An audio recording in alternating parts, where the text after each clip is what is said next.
Have you been thinking about a move to Merida, Mexico? Do you want to know the pros and cons of living here?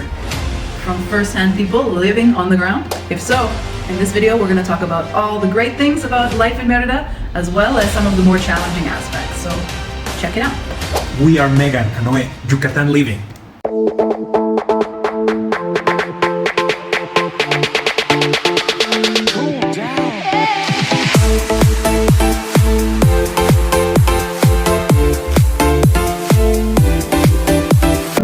This is a channel dedicated to living in Yucatan. We are here in Merida, so we feel we have a pretty good and unique insider perspective on this market, both in terms of what to do, what to see, how to navigate life here, as well as the real estate market. So if you have any questions or anything, always be sure to just reach out to us. So let's start with the pros.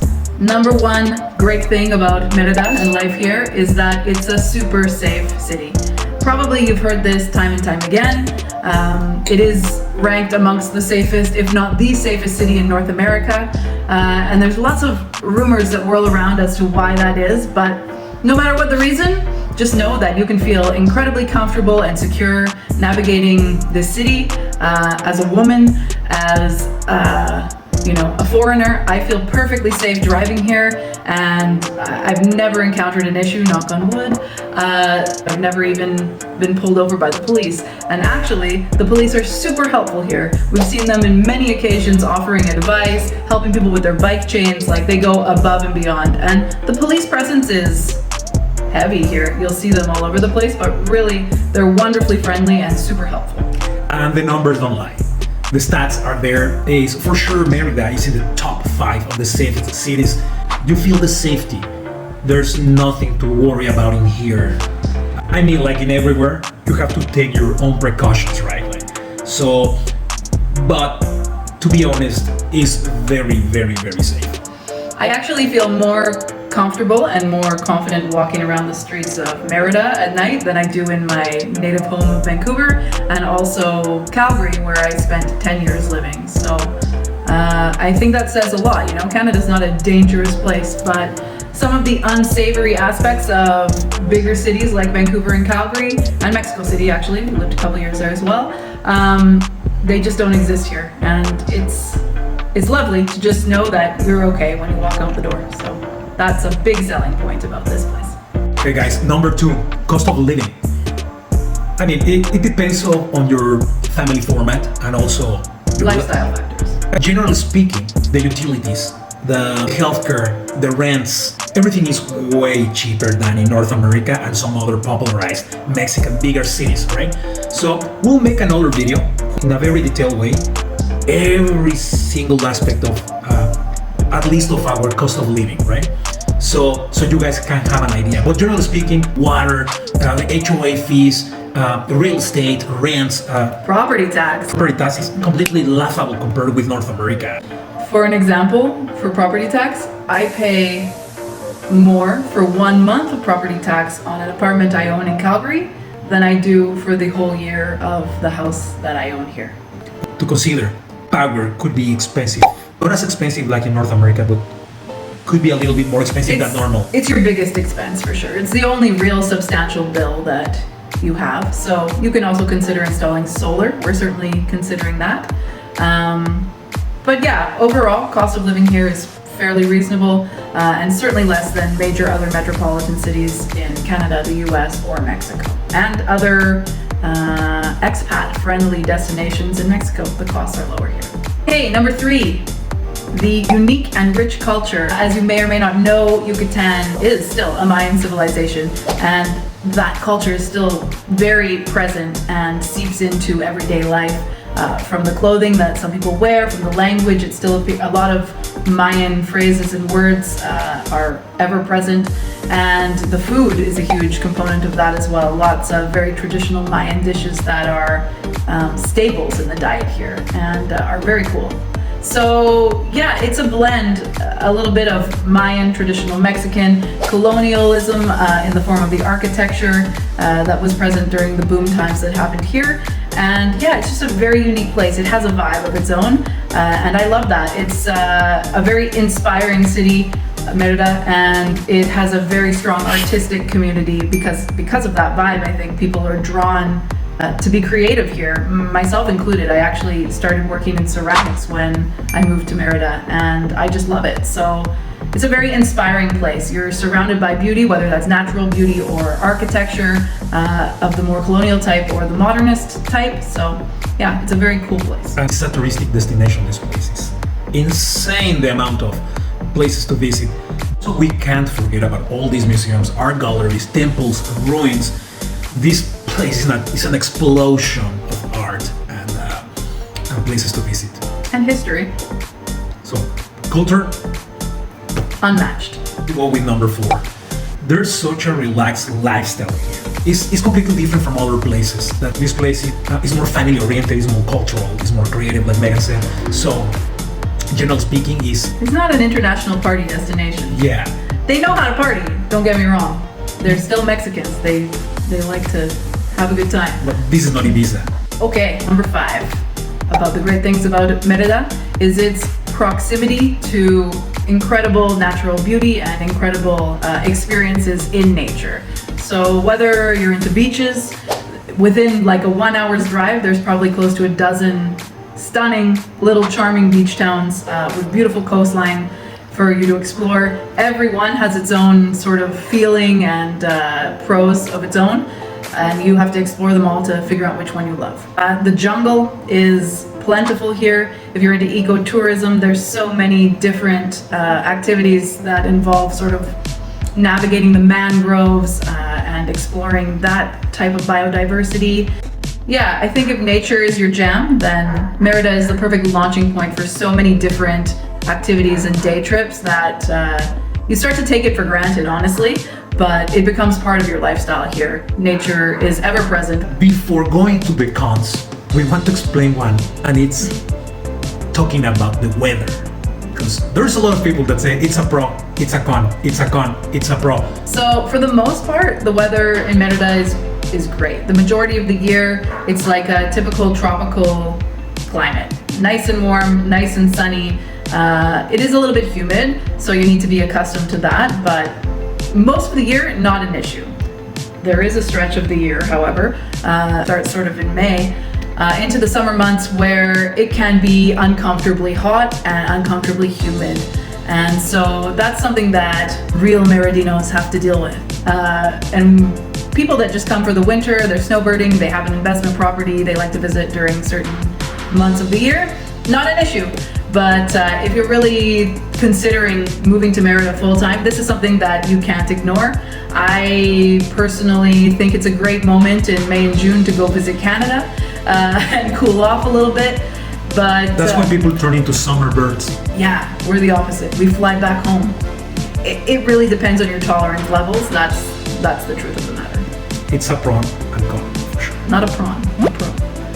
The con could be if you are here during May, June, July, August. It's hot. The temperature can go to 40 degrees, 45. A lot of people, what they do is you just go to the beach area. There's a lot of people that has 2 houses here. It's very common for the locals here to own a beach house and just go there because the beach area is cooler than Merida. Yeah, it's on average about 2 to 4 degrees difference between Merida and the coast. But yeah, running away to the beach is an option. Running away to Canada or the USA is an option. And also just sort of changing the hours in which you operate throughout your day is a great option if you're staying in town. And just recognizing that your power bill is going to be higher because you are going to be running those ACs. Now we go to the negatives, to the cons, CONS. Number 1, job opportunities. Let's put it this way. This place is more about an entrepreneurial kind of people because wages are here lower than they are from the average level of Mexico. The only jobs we know that are very well paid are tech guys, engineers. For the rest, you have to be an entrepreneur guy. And there's a lot of gaps here that you have to consider. There's the need of more English-speaking services here.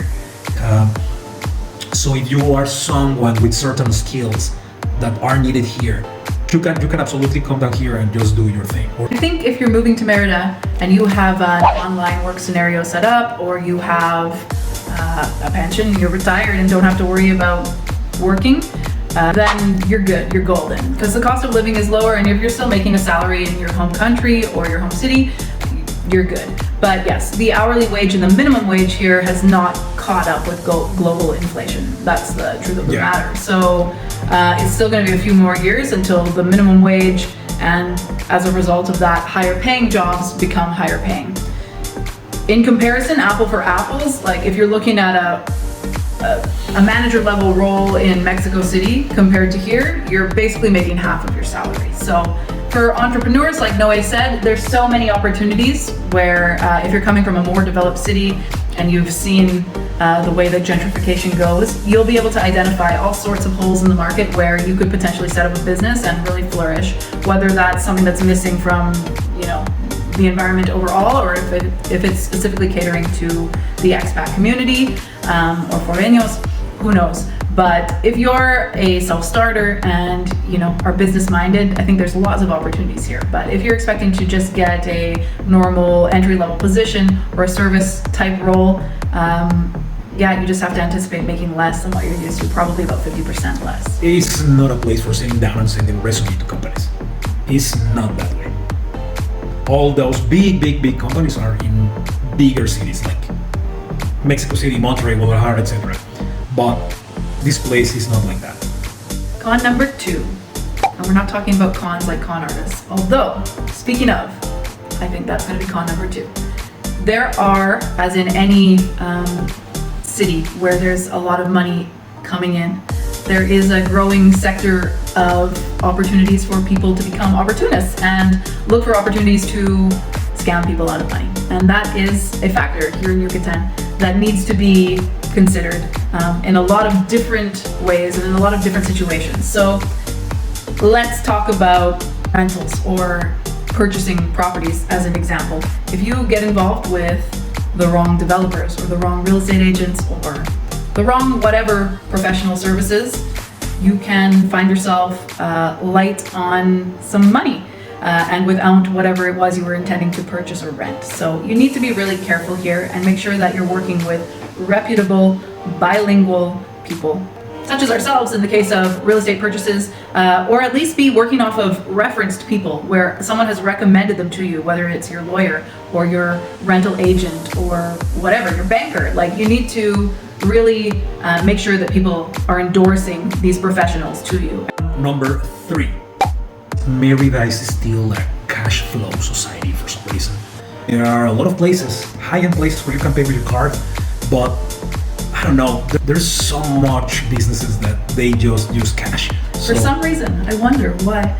Yeah, so I don't know, but you just need to be prepared. Even rents and buying real estate is done with cash in a lot of. Cash is king, and you can get a discount if you use cash in a lot of situations. For example, Costco is one price if you're going to use cash or a debit card, and another price if you're going to use a credit card. So cash is king here, so you always need to carry some.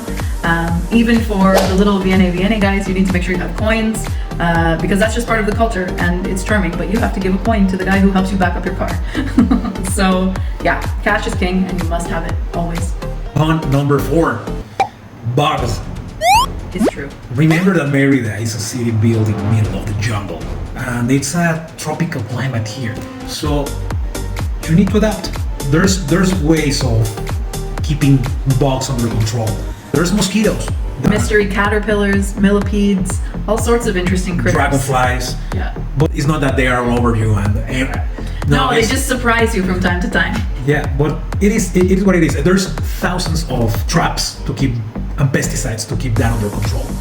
There are even organic ones, so you don't kill them, you just scare them. So yeah, this is the downside to living in nature. The bugs are there. Con number 5. Mobility in the city can be challenging.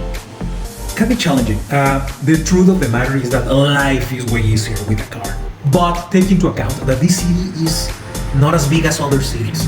So also public transportation, there are 2 sides of the token in here. There's this old public transportation Well, and it's ground transportation. It's buses. So it's not like there's a SkyTrain or a BART system like there is in San Francisco. Like it's buses.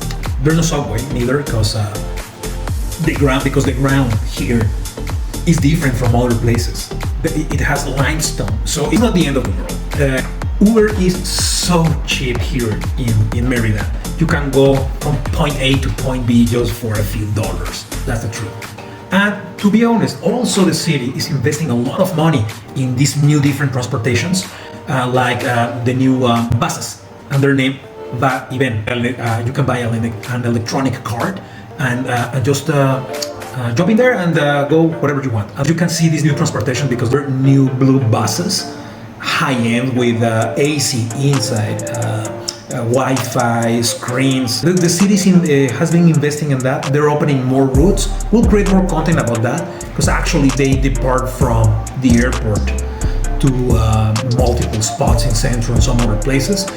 And also there's a new transportation system that is an electronic bus, right? That actually connects with a new transportation system that is named the Mayan train or Tren Maya. So there's a lot of money being invested here in transportation. So the city is transforming itself. It also matters what section of the city you live in. If you live in Centro, for example, you probably don't need to be driving that much. You could easily walk around, ride a bike. Or if you live in North Merida, you probably stick with most of your activities in North Merida. So it's not necessary to have a car. It certainly simplifies things. But there's lots of people out there that are using the bus system and are happy with it. Although there's people who live in the outskirts of Merida that for sure don't need a car because they're a little bit outside Merida. And but life is easier with cars. We drive a car. We have 2 cars, so we have cars and a bike.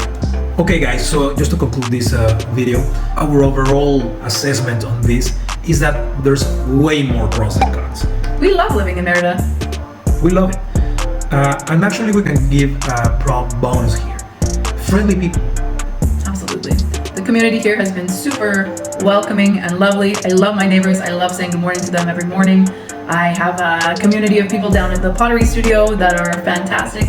People at our gym are fantastic. We make fast friends, and you know, every interaction that we've had has been a very positive one, and the people are super lovely.